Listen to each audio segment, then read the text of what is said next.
Hi everyone, welcome back to Entrepreneurs and Creative Thinkers.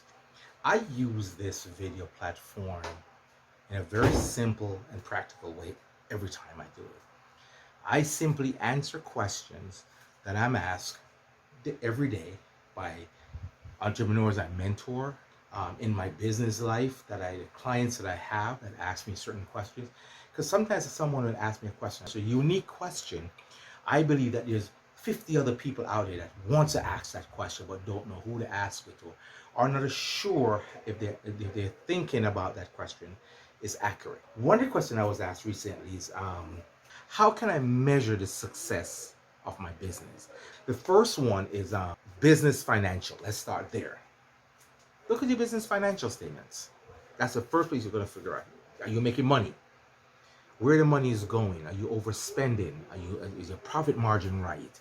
Um, is there excess spending in certain places that you don't need to be spending? So at the end of the day, when you look at all of this stuff, you look at the finances, you can tell I can cut costs here, I can cut costs. Everywhere you cut, that money goes back to your profit line, to your bottom line. So if I say I can get the same amount of product, but I can buy cheaper from this vendor versus another vendor, you examine everything that goes on that financial statement. Am I spending too much on this material or that material? I'm spending too much on water or light or phone bill. Can I cut back in certain areas? Or if I cut back in these areas where they hurt my business or hamper? So those things have to be addressed and looked at from an entrepreneurial position when you look at your financial statement, the measure of your success, your business success. Now, the other thing you're going to look at is your customer. In 2021, customers are the crown jewel of any business. You're trying to figure out how to get more customers. First, start by satisfying the ones you have. You have customers that are loyal to you. Find out if they are satisfied with the services you're providing.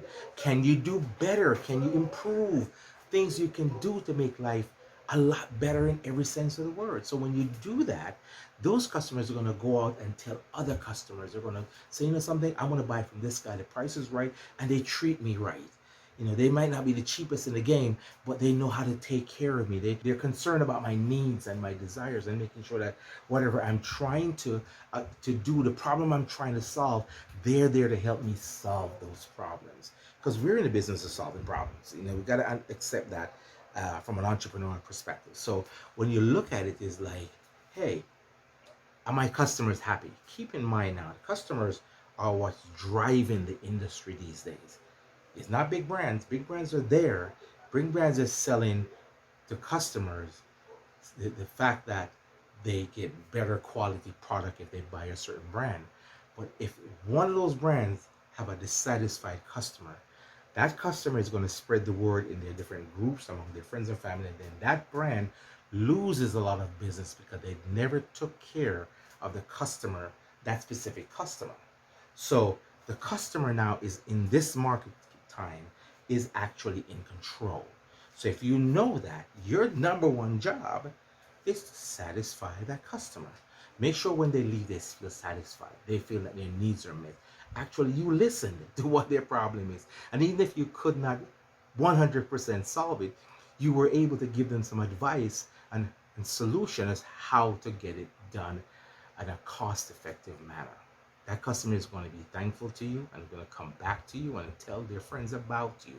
They're going to write on your comment section of your website how satisfied they were and how great you made them feel and how they were happy that they went to you because you solved the problem. But the first time they're left dissatisfied, you will hear about it from them and everybody else they can reach out to. So your customer must be your number one priority right now.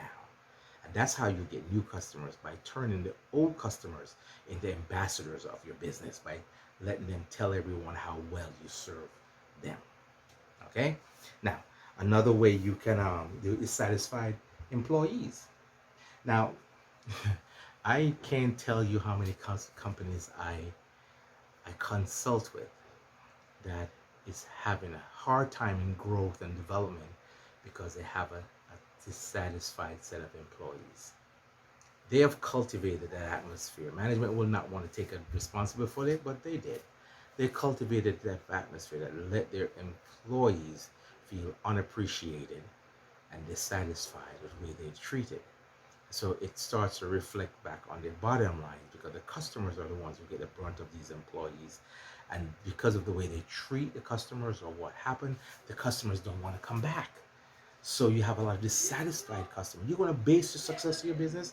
You have to figure out if your employees are satisfied. And if they're satisfied, they're going to go out and sell those business because they know that's where their money comes from.